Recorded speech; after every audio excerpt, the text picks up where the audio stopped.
If you want to pop onto our website later, you'll find a lot more information about the exact targets that we've set and how we're going to get there. And you'll see we've actually got our carbon footprint, warts and all, on the website for all to see. So we're trying to be really transparent about our journey towards sustainability. You'll see lots of great things we're doing on campus. You'll also see lots of things where we're not consistent yet. So it is a process and it is a long one for us. Can anyone hazard a guess what our carbon footprint is? Apart from Josephine. So for 2014 it was 3,596 tonnes. So when you compare that to Australian universities where they're burning coal for the energy, it's quite small. But take into mind that that doesn't include all the travel of staff and students to and from campus, which I know the property team have been starting to look at, and that's a big focus for us going forward. If you want to have a quick look under your chairs, you may be in a lucky seat if you see the little One Planet logo. Or if you're next to an empty chair, you won't be able to see it. Have we got three? No, not quite. Not quite the One Planet. So you'll be very pleased to know that I've paid full price for some eco-store product. And a little bit of organic chocolate is waiting for you under the screen in the furry coat, so please come and grab it. So now on to the most important part of our day in a lot of ways. We've got a couple of our lovely students who are going to come up and tell you a little bit about the One Planet projects that they did last year. I can't see where they are. Right here, come up guys. So I'd like you to meet Phubeth and Jay from our Communication Studies degree. Their lovely lecturer Nina is right over here. They're going to tell you a lot about what they've done. I'd also like to acknowledge Isaac. Where are you? Put your hand up. Right down the back there, the lovely Isaac took all these beautiful portraits of our staff and students that you've been enjoying through the morning. So anyway, guys. Hello, good morning everyone. Like yourselves, I've just woken up. So our class did the project on the One Planet Living with our lecturer, Nina Sasia. We did a lot of projects on storytelling, on specifically digital storytelling. You've probably seen my portrait up there, but it's not just about me. I think our whole class worked really, really hard on creating our storytelling. A lot of our pre-production we did physically on campus, on the grassland. So learning from that, it's not just striving for an A+, it's actually learning about, I guess, our future responsibilities of being sustainable. I think it was quite inspiring to learn that with environments and sustainability, the special thing about it is yes, it's scientific, but we also need to emotionally think about it as well. The projects that our class did, it was very various.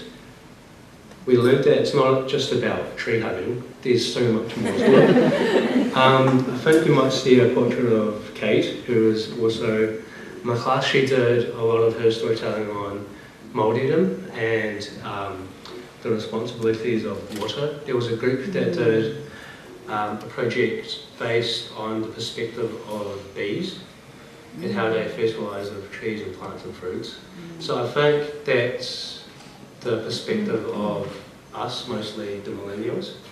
And like most of us, I will be chasing jobs. Hopefully with our new One Planet DNA.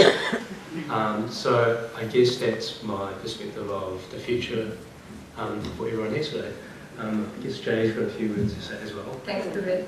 Kia ora, good morning and good morgen, as we say in Germany. I'm an international student, comm student in my final year, and I'm very passionate about sustainability, especially coming from Germany, where we have high standards, and we've been doing sustainability work for a long time, and we're very I think leading in that kind of sense. And I was really excited when this project was introduced to us. the One Planet Living, and I think it's a tremendous work Unitec is doing, and I'm very honored to be part of it. And yeah, we have like a little video which shows like the project we've done. Like we all did different panels, so my teamwork was like community and culture. So we kind of did like an exaggerating TV show, like where we explained what would happen to the planet if we continue to like treat it the way we do. So yeah, I'm very honored to be here today. Thank you for the opportunity to speak to you a little bit, and enjoy the video. Thank you very much.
Small snapshot of the videos that were made in that class, and I'm tearing up because I'm so proud of the work that they did. So thank you guys for coming along and telling us a little bit about what you did. I was really proud of the class. We're going to be editing the videos a little bit and hopefully putting them up on the One Planet website during the year, so have a pop back every now and again to have a look. So there's some really great ones.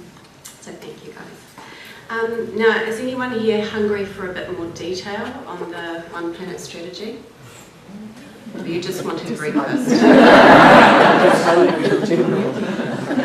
Shall I give you two facts for the people that are kind of number focused? So we've halved our paper consumption at Unitec already. We're planning to halve it again. We've already saved 25,880 cubic metres of water. That's enough to fill 10 Olympic-sized swimming pools, which I've checked are quite big. Is Malcolm Merrick here? Malcolm and his team managing the fleet at Unitec in 1 year alone saved 53 tonnes of carbon. So that's the kind of people that we've got at Unitec. You know, individual teams doing great work, aspiring to get those 5-star vehicles into our fleet. So there's lots of individual champions in this room that are doing amazing things. Now we've crunched lots of numbers and checked them twice, like in the song. And so we're hopeful that halving our carbon footprint is going to mean some pretty good cost savings for Unitec in the future. And as we look at putting some solar in, we're hoping that that's going to mean we're much more financially sustainable as an organisation too. So if you want more facts, they're all on the website. I suggest you go there rather than boring you after a morning with an early start. As part of the launch of our One Planet commitment, we've also got a pledge campaign going, and obviously our strategy is all about doing things together. It's about kaitiakitanga, it's about being guardians, so that's all about how we roll as individuals as well as how we lead and model really great behaviours. And there's some amazing people here who do that constantly and are really inspirational. I'd like to acknowledge Jessica Rose, who's also a really amazing cycle advocate for Auckland and has been doing amazing things with cycling here in Auckland. So, I think that brings us almost to the end. Thank you very much to our special guest speakers this morning for making the morning so lovely. And thank you to Rick and our leadership team for making such a big commitment for us. I'm sure that the future of Auckland and the future for our students is much better because of what we've committed to here today. Please join us in the Wharekai for breakfast. We'll have some lovely people in pink t-shirts roving around with iPads for you to make your One Planet pledge. We're trying to hit 500 pledges this month. We've got 243, which means you need to make approximately 3 pledges each. And